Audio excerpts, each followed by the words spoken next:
स्वागत है साथियों आप सब लोगों का मेरे YouTube चैनल ज्ञान गंगा पर। साथियों आज मैं आपके लिए एक बहुत इंपॉर्टेंट टॉपिक लेके आया हूं जो है व्यवहारवाद। ठीक है ना। तो ये बहुत इंपॉर्टेंट टॉपिक है और एग्जाम में यहाँ से जो क्वेश्चंस आते ही आते हैं, तो आप लोग इसको जरा ध्यान से समझिएगा। और एक टॉपिक है हमारा उत्तर व्यवहारवाद। उत्तर व्यवहारवाद ठीक है ना। वो बहुत ज़्यादा इम्पोर्टेंट है, ये मोस्ट इम्पोर्टेंट है, मोस्ट इम्पोर्टेंट है। लेकिन अगर हमें उत्तर व्यवहारवाद समझना है तो हमें व्यवहारवाद को समझना पड़ेगा। ठीक है ना, व्यवहारवाद को समझना पड़ेगा। बिना व्यवहारवाद समझे हम उत्तर व्यवहारवाद को नहीं समझ सकते साथियों। ठीक है। जो बच्चे एमए और बीए कर रहे हैं, पीएचडी कोर्स वर्क कर रहे हैं, उनके लिए भी ये बहुत इम्पोर्टेंट टॉपिक है। और जो बच्चे net, set, JRF, PGT, PhD admission या कोई भी एंट्रेंस एग्जाम, ठीक है ना, एंट्रेंस एग्जाम दे रहे हैं, उनके लिए भी ये टॉपिक इम्पोर्टेंट है, मोस्ट इम्पोर्टेंट है, मोस्ट इम्पोर्टेंट है। ठीक है ना। ये क्यों आ रहा है, मैंने इसको बुलाया नहीं, देखें दोबारा आएगा क्या, आना तो नहीं चाहिए। तो ये चीज़ें हैं दोस्तों। और आप लोगों को अगर ये वीडियो पसंद आए, ठीक है ना, अगर आपको पसंद आए तो लाइक कीजिएगा, शेयर कीजिएगा और क्या कीजिएगा, आप ज़्यादा से ज़्यादा लोगों को सब्सक्राइब कीजिएगा। ठीक है ना, फॉलो कीजिएगा, मुझे फॉलो कीजिएगा यूट्यूब चैनल पे। और अपने फ्रेंड्स को भी बोलिएगा कि वो भी मुझे फॉलो करें। ठीक है ना। जो बच्चे पीएचडी एडमिशन लेना चाहते हैं और किसी तरह की गाइड चाहते हैं, क्या चाहते हैं, गाइड चाहते हैं, वो मेरे को टेलीग्राम पे कांटेक्ट कर सकते हैं, व्हाट्सएप पे मैसेज करके मेरे को कांटेक्ट कर सकते हैं। मेरा नंबर है 7838280505। तो मैं आपको ज़रूर हेल्प करूँगा। ठीक है ना साथियों। और आप लोग जो भी वीडियो देख रहे हो, मैं उम्मीद करता हूँ कि कम से कम एक सब्सक्राइबर, है ना, एक सब्सक्राइबर जरूर आप लोग ऐड करेंगे, बढ़ाएंगे। ठीक है ना, मुझे और कुछ नहीं चाहिए।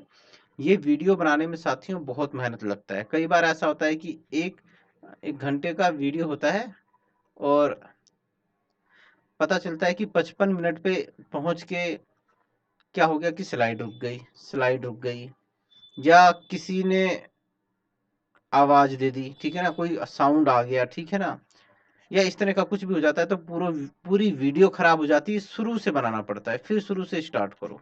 ठीक है ना। तो ऑनलाइन पढ़ाना बहुत टफ है, इतना आसान नहीं है, लेकिन फिर भी मैं बहुत आप लोगों के लिए सारे प्रयास करता हूँ। कई बार हो जाता है मेरे साथ भी कि मैं वीडियो बना रहा हूँ और उस समय अचानक स्लाइड रुक जाती है या बैकग्राउंड से कोई साउंड आ जाता है तो मेरी पूरी वीडियो खराब हो जाती है और मुझे दोबारा से वीडियो बनानी पड़ती है। लेकिन मैं फिर भी ये करता हूँ, वीडियो बनाता हूँ, हिम्मत नहीं हारता। तो आप लोग भी सब्सक्राइब, मेरे जो चैनल्स के सब्सक्राइबर हैं उनको बढ़वाइए। ठीक है ना। चलो दोस्तों शुरू करते हैं।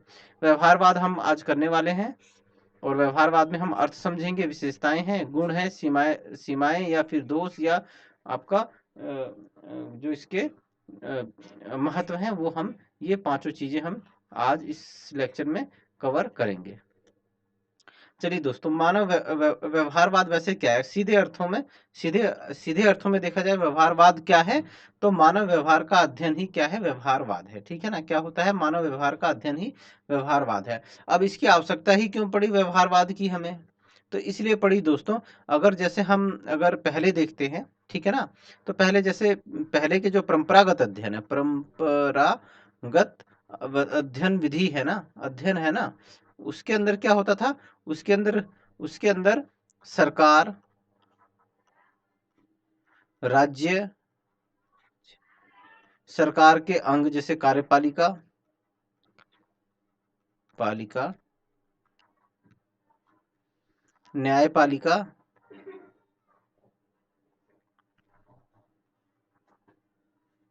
विधान पालिका,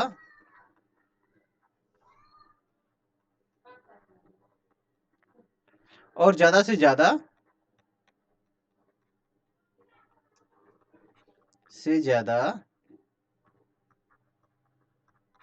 नौकरशाही का अध्ययन कर लिया जाता था। किसका? नौकरशाही का अध्ययन कर लिया जाता था। बस मतलब पूरा राजनीतिक अध्ययन कहाँ घूमता था? सरकार, राज्य, कार्यपालिका, न्यायपालिका, विधान पालिका और नौकरशाही के इर्द गिर्द ही घूमता था।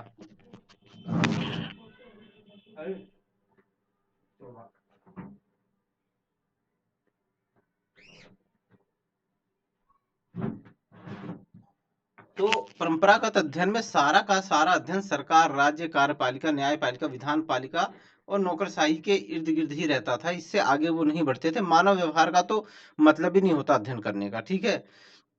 और क्या करते थे दोस्तों? और किस चीज का अध्ययन करते थे? और आपका मूल्यों पे जोर देते थे। किस पे देते थे? मूल्यों पे जोर देते थे। मूल्यों पर जोर देते थे। तथ्यों की अवहेलना करते थे। तथ्यों की अवहेलना करते थे। अवहेलना करते थे ना करते थे। अब जैसे आप प्लेटो का देखते हो, प्लेटो का क्या था? एक दार्शनिक शासक का कॉन्सेप्ट देता है। ठीक है ना? क्या कहता है? दार्शनिक शासन का कॉन्सेप्ट देता है। और किस लिए? कि भाई कि मानव के कल्याण के लिए, ठीक है, उनके सद्गुण के विकास के लिए इन सब चीजों की बात करता है। तो क्या है? मूल्यों पे जोर देते थे। अब मानव व्यवहार क्या है? अब इसके बारे में हम समझते हैं। व्यवहारवाद क्या है? मानव व्यवहार के अध्ययन को ही व्यवहारवाद कहते हैं। ये तो हमने एक कुछ शब्दों में डेफिनेशन दे दी। अब क्या है? मानव व्यवहार को अपने अध्ययन, है ना, अवलोकन, व्याख्या, निष्कर्ष आदि का आधार मानने की पद्धति या दृष्टिकोण। मतलब ऐसा दृष्टिकोण, ऐसी पद्धति जिसमें हम मानव व्यवहार, हम जब हम कोई अध्ययन करते हैं, अवलोकन करते हैं, व्याख्या करते हैं या निष्कर्ष निकालते हैं तो मानव व्यवहार को आधार मानते हैं। ठीक है ना? जैसे हम अगर सरकार का अध्ययन कर रहे हैं तो उसमें मानव व्यवहार हमारा अध्ययन होगा। ठीक है। हम अवलोकन कर रहे हैं किसी राजनीतिक दल का तो उसमें भी हमारा जो आधार क्या होगा? मानव व्यवहार होगा। या किसी सिद्धांत की, किसी राजनीतिक सिद्धांत की हम व्याख्या कर रहे हैं तो भी हमारा आधार क्या होगा? मानव व्यवहार होगा। तो क्या है दोस्तों? ऐसी पद्धति या दृष्टिकोण जिसमें जिसमें हम मानव व्यवहार को आधार बनाकर, ठीक है ना, अध्ययन, अवलोकन, व्याख्या, निष्कर्ष करते हैं तो वो क्या कहलाता है? व्यवहारवाद कहलाता है। आप इतना भी लिख लोगे, बीए एमए वाले अगर इतना ही लिख देंगे ना, बीए एमए वाले इतना ही लिख देंगे ना, तो भी उनको 2 नंबर वो दे देगा। एग्जामिनर वो समझ जाएगा कि बच्चे को पता है। ठीक है ना? अब रॉबर्ट डहल की कुछ कोटेशन से, ये याद करो ना करो, पूछी जाती नहीं है इस तरह की, लेकिन फिर भी नॉलेज के लिए मैंने इनको लिया है। The behavioural approach in the political science 1969, ये रॉबर्ट डहल की पुस्तक का नाम है। व्यवहारवाद परंपरागत रूप से प्रचलित अध्ययन शैली, ठीक है ना, अध्ययन के विभिन्न अध्ययन के रूप और पद्धतियों के विरुद्ध एक आंदोलन था। मतलब दोस्तों कि पहले क्या था? कि मूल्यों पर जोर दिया जाता था। ठीक है ना? सरकार के गिने चुने उसमें अध्ययन किया जाता था। और ऐतिहासिक और आपका क्या बोलते हैं, आपका कानूनी उपागम यहीं तक ही सीमित था। ठीक है ना? इससे आगे नहीं बढ़ा करता था। तो ये व्यवहारवाद क्या है? ये उन सब चीजों का क्या करता है? विरोध करता है। उस अध्ययन शैली का, उस पद्धति का जो परंपरागत अध्ययन में यूज की जाती थी। ठीक है ना? अब रॉबर्ट डहल का एक और कोटेशन है, व्यवहारवाद एक आंदोलन है, ठीक है ना, जिसका उद्देश्य क्या है? राजनीति के अध्ययन को आधुनिक बनाना, आधुनिक बनाना नहीं, ठीक है, मनोवैज्ञानिक, समाजशास्त्र और अर्थशास्त्र में विकसित सिद्धांतों, पद्धतियों, खोजों और दृष्टिकोणों के निकट संपर्क में लाना। मतलब ये कहता है कि जिस तरह से अर्थशास्त्र में, समाजशास्त्र में, मनोवैज्ञानिक शास्त्र में, नीति शास्त्र में, दर्शन शास्त्र में जो सिद्धांत हैं, ठीक है ना, जो वहां सिद्धांत बनाए गए हैं अध्ययन के, जो पद्धतियां बनाई गई हैं, जो दृष्टिकोण अपनाया गया है, वो क्या है? कि राजनीति के अध्ययन में भी वही पद्धतियां, वही सिद्धांत, वही दृष्टिकोण अपनाया जाना चाहिए। ठीक है ना? क्या कहते हैं रॉबर्ट डहल?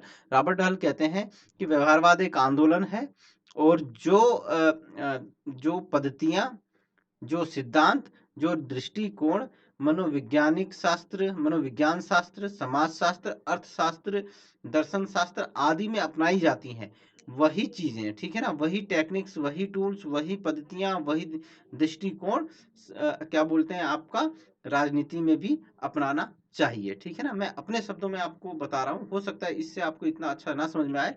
और क्या है इसका, और क्या है ये, जो राजनीतिक विज्ञान को अनुभाविक तथ्यों को और अधिक वैज्ञानिकता प्रदान करेगा। मतलब जो आपने अध्ययन किया है राजनीतिक विज्ञान का, उसको ये वैज्ञानिकता प्रदान करेगा साथियों, ठीक है। अब व्यवहारवादी हैं कौन कौन, तो ये कुछ नाम है, अगर ये आप सारे ना याद कर सको तो थोड़े जरूर याद करना।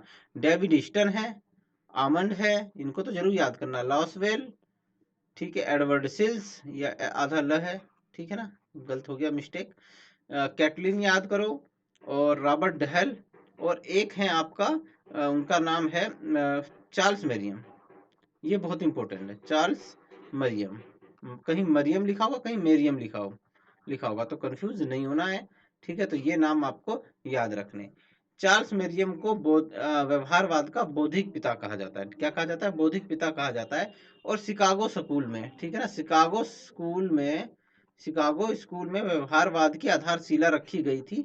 और इसमें वो था आपका 3 की तिगड़ी थी, एक टीवी स्मिथ थे, एक मरियम, और एक लासवेल के द्वारा किया गया था, ठीक है ना। क्या है?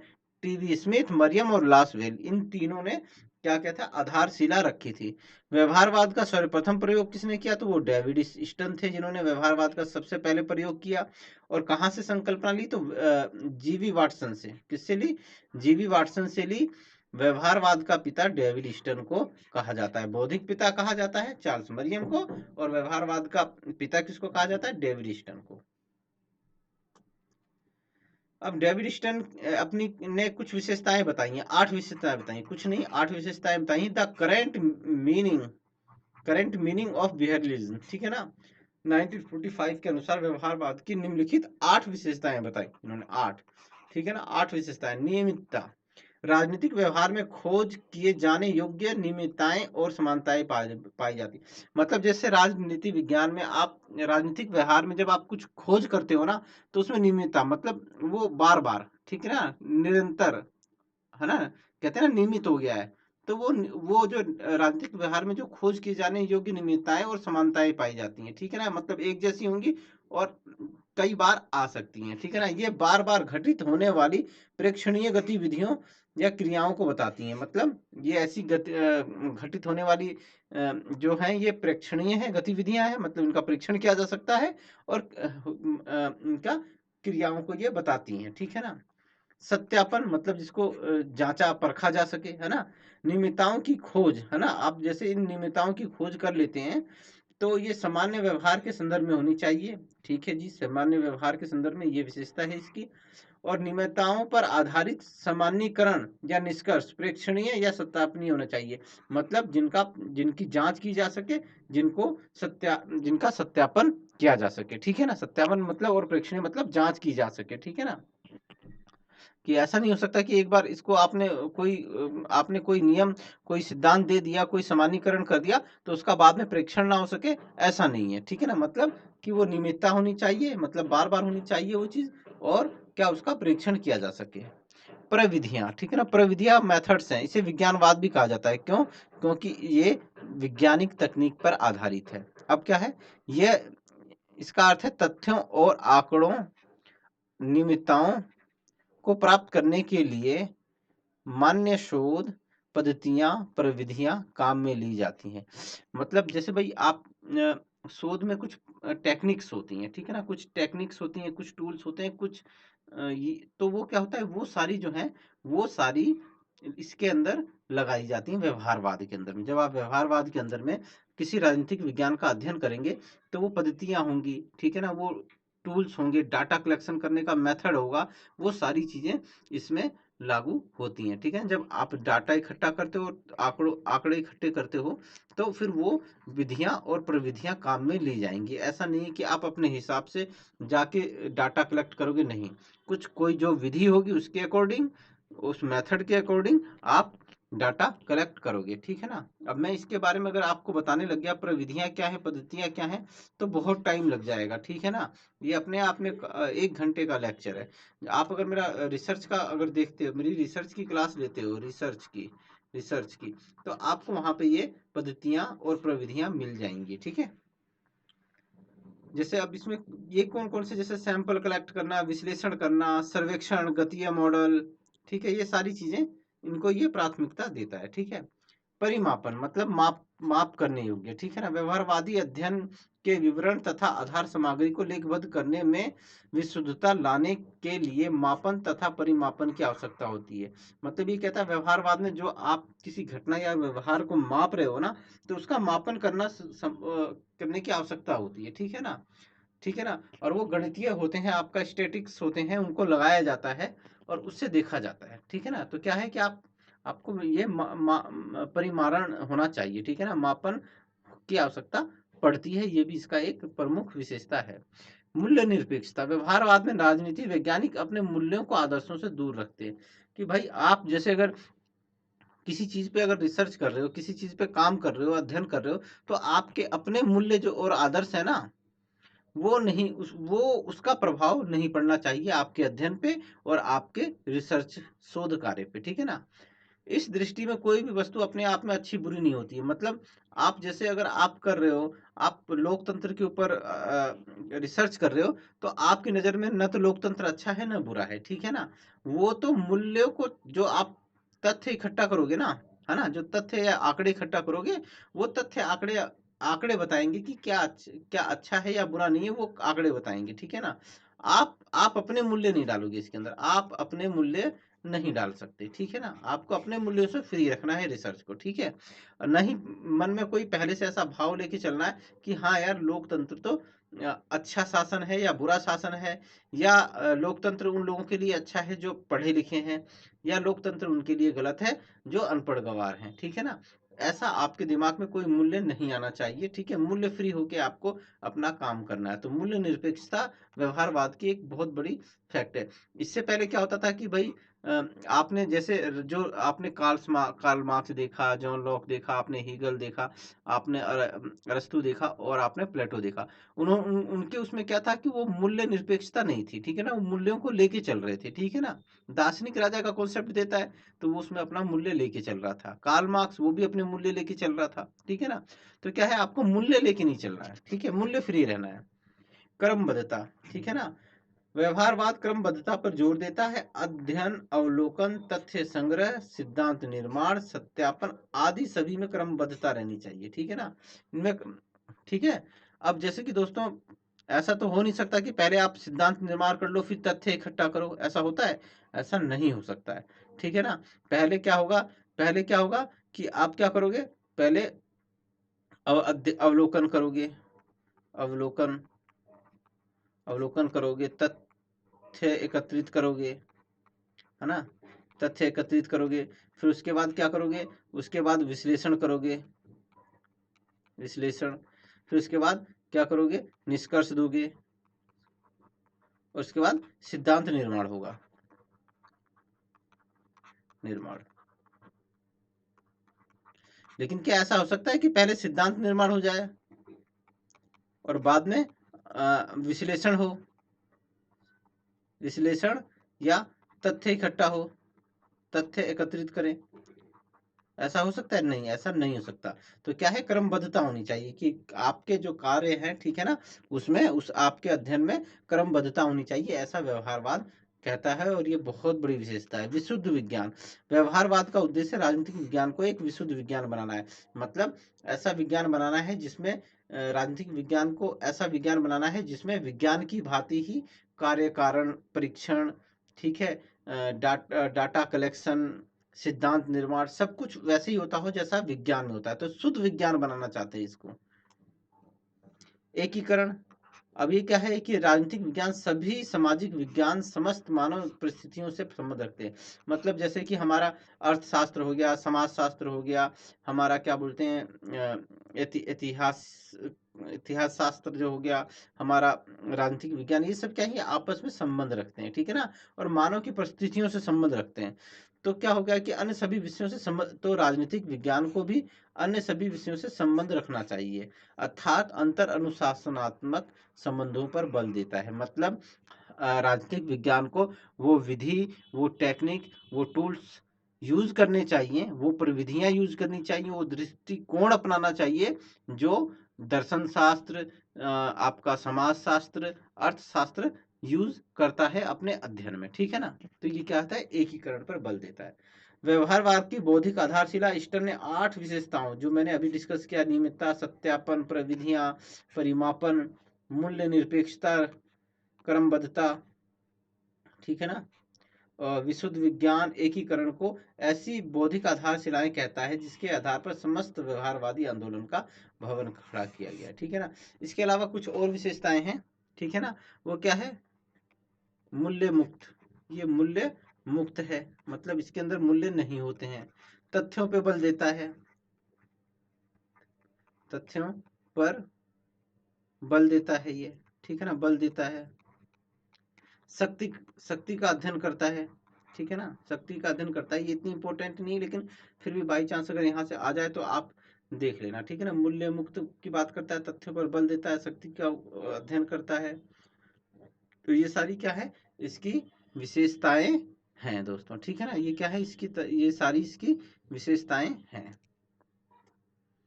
अब व्यवहारवाद की सीमाएं क्या हैं, हम एक बार उस पर डिस्कस करते हैं। व्यवहारवाद अपने आप को मूल्य निरपेक्ष मानता है, ठीक है ना, लेकिन स्वयं व्यवहारवादी का व्यक्तित्व, जो अध्ययन कर रहा है, जो व्यवहारवादी, उसका व्यक्तित्व, उसका आचरण, उसकी ज्ञान की सीमाएं, साधन, झुकाव, पक्षपात आदि उसके व्यवहारात्मक अध्ययन में महत्वपूर्ण चरण है।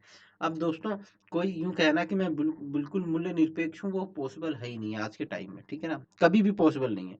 कुछ ना कुछ मूल्य तो उसके अपने होते ही है, और जब वो मूल्य होंगे तो कहीं ना कहीं कुछ ना कुछ तो प्रभाव उसके अध्ययन पे, उसके उस पे डालेंगे ही डालेंगे, ठीक है।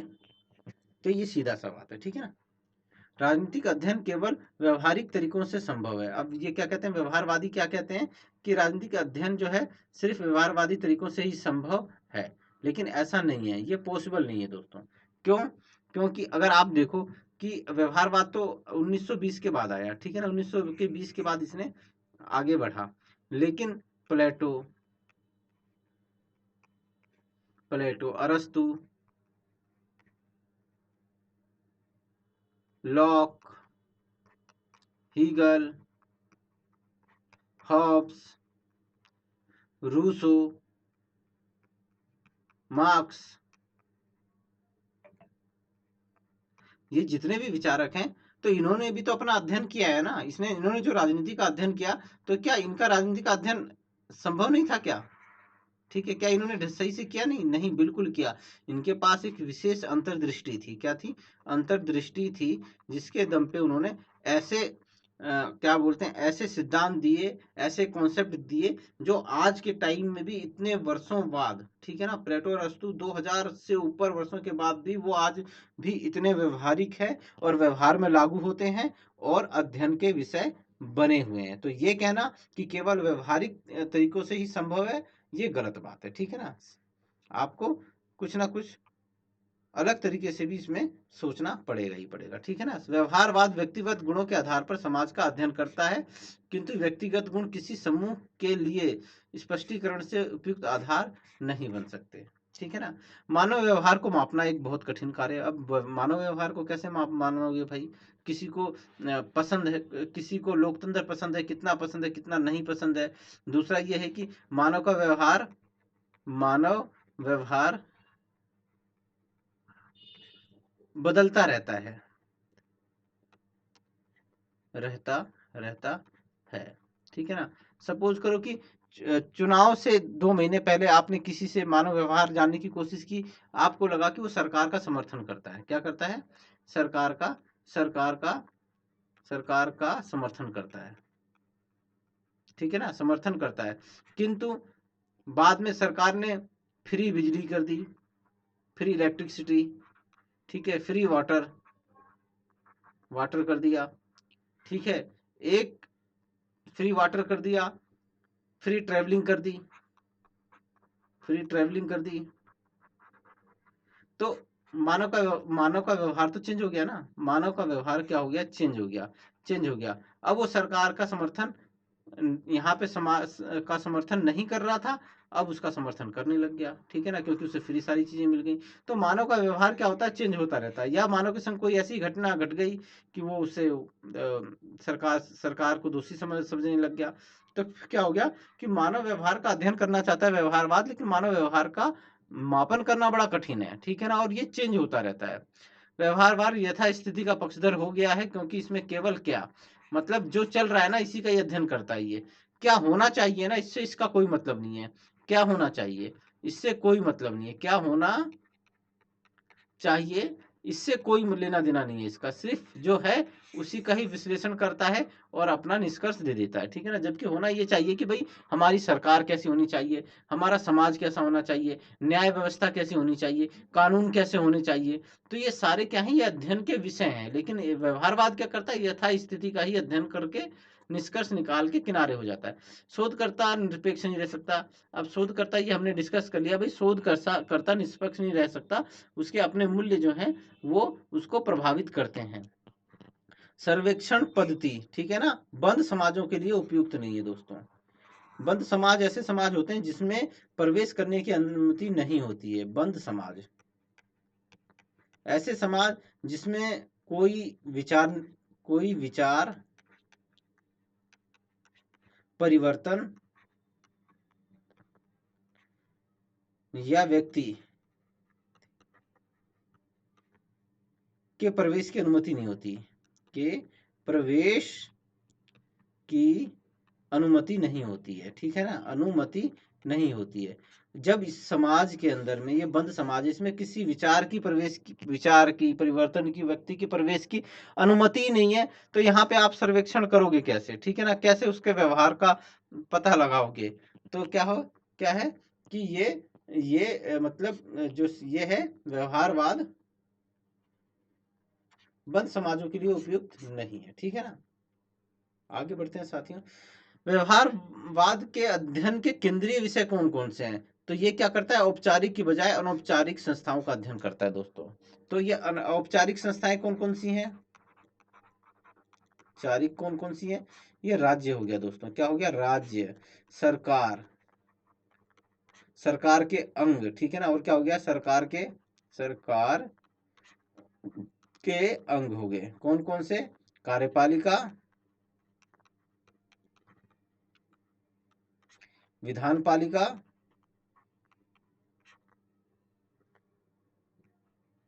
विधानपालिका, राइटिंग ठीक नहीं है, आप एडजस्ट करना, कार्यपालिका, विधानपालिका और न्यायपालिका पालिका, और क्या नौकरशाही, ठीक है ना, नौकरशाही, ठीक है। तो ये हो गया आपके औपचारिक। और अनौपचारिक कौन कौन से हैं,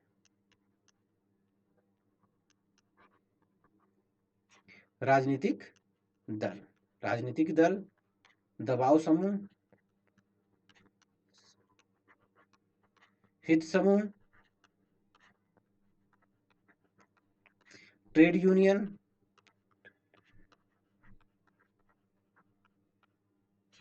विभिन्न प्रकार के संघ, प्रकार के संघ, स्कूल स्कूल विद्यालय, कॉलेज आदि, इस तरह के जो होते हैं ना, ये क्या है, ये अनौपचारिक है, ठीक है ना, बहुत सारे होते हैं ऐसे, ठीक है ना। एनजीओ वगैरह हो गए, एनजीओ हो गए, ठीक है ना, राष्ट्रीय निगम हो गए, तो ये कहेंगे अनौपचारिक हैं। तो ये क्या आता है, औपचारिक की बजाय अनौपचारिक संस्थाओं व संरचनाओं का अध्ययन करता है, ये इनका अध्ययन करता है, क्योंकि राजनीति को ये भी तो प्रभावित करते हैं, ठीक है ना, ठीक है ना। कैसी व्यवस्था चाहिए, ये तो सब डिसाइड करेंगे ना, सिर्फ सरकार, न्यायपालिका, कार्यपालिका डिसाइड नहीं करेगी, ये जनता डिसाइड करेगी, ठीक है। और बहुसंख्यक मैक्सिमम जनता इन सब यहाँ पे है, यहाँ पे अनौपचारिक समूहों में है, औपचारिक में नहीं है, औपचारिक में कुछ भी नहीं है, ठीक है, तो ये क्या कहते हैं भाई, अनौपचारिक संस्थाओं का अध्ययन पे बल देती है। और परंपरागत राजनीति क्या करती थी, वो औपचारिक का ही अध्ययन करती थी। सरकार, सरकार के अंग, कार्यपालिका, विधानपालिका, न्यायपालिका, ज्यादा से ज्यादा नौकरशाही, इससे आगे नहीं बढ़ती थी। लेकिन ये क्या है, व्यवहारवाद क्या है, ये अनौपचारिक संस्थाओं का अध्ययन करता है, मानवीय व्यवहार का अध्ययन करता है। पहले क्या बोलते हैं, इनका अध्ययन किया जाता था, ठीक है, अब मानव व्यवहार का अध्ययन किया जाता है इसके अंतर्गत, ठीक है। संरचना की बजाय प्रक्रिया, भाई संरचना देखते थे, सरकार की संरचना क्या है, अब प्रक्रिया पे बल देते हैं कि भाई प्रक्रिया क्या अपनाई जा रही है, ठीक है। तो आई थिंक कि ये आपको समझ में आया, मिटा रहा हूं मैं। व्यवहारवाद के अध्ययन की पद्धति क्या है, अंतर विषयक पद्धति, मतलब अलग अलग जो समाज शास्त्र, आपका अर्थशास्त्र, दर्शन शास्त्र, जो मनोविज्ञान शास्त्र है, वहां पे जो टेक्निक्स, टूल्स, विधियां, प्रविधियां, दृष्टिकोण अपनाया जाता है, उनका प्रयोग राजनीतिक व्यवहारवादी करते हैं, ठीक है ना। ठीक है ना, राजनीतिक विज्ञान के अध्ययन के लिए तो क्या है, अंतर विषयक पद्धति हो गई, ठीक है। वैज्ञानिक पद्धति हो गई, मतलब वैज्ञानिक पद्धति का प्रयोग किया जाता है, इसके अंदर कार्य कारण संबंध, तथ्यों का इकट्ठ संकलन, उनका क्या बोलते हैं विश्लेषण, फिर उनका विश्लेषण, विवेचन, फिर निष्कर्ष, फिर देन उसके बाद थ्योरी का निर्माण किया जाता है, ठीक है ना। मूल्य निरपेक्ष पद्धति, मतलब मूल्यों को महत्व नहीं दिया जाता, किनारे कर दिया जाता है, मूल्यों को किनारे कर दिया जाता है, किनारे कर दिया जाता है, ठीक है ना। अनुभाविक पद्धति, अनुभव पे आधारित है, ठीक है। ये आई थिंक कि अब ये पूरी स्लाइड ही खत्म हो गई, ठीक है ना। तो दोस्तों मैंने आपको समझाने की कोशिश की है, तो होप कि आप लोगों को ये बहुत अच्छे से समझ में आया होगा। और कल हम क्या करेंगे, कल हम करने वाले हैं सबसे इंपॉर्टेंट चैप्टर, जहां से हर बार क्वेश्चन आता है, ज्यादा क्वेश्चन आता है, उत्तर व्यवहारवाद, ठीक है ना। ये बहुत इंपॉर्टेंट है, ठीक है ना, क्वेश्चन यहीं से आता है, उत्तर आधुनिकतावाद से आएगा, उत्तर आधुनिकतावाद से।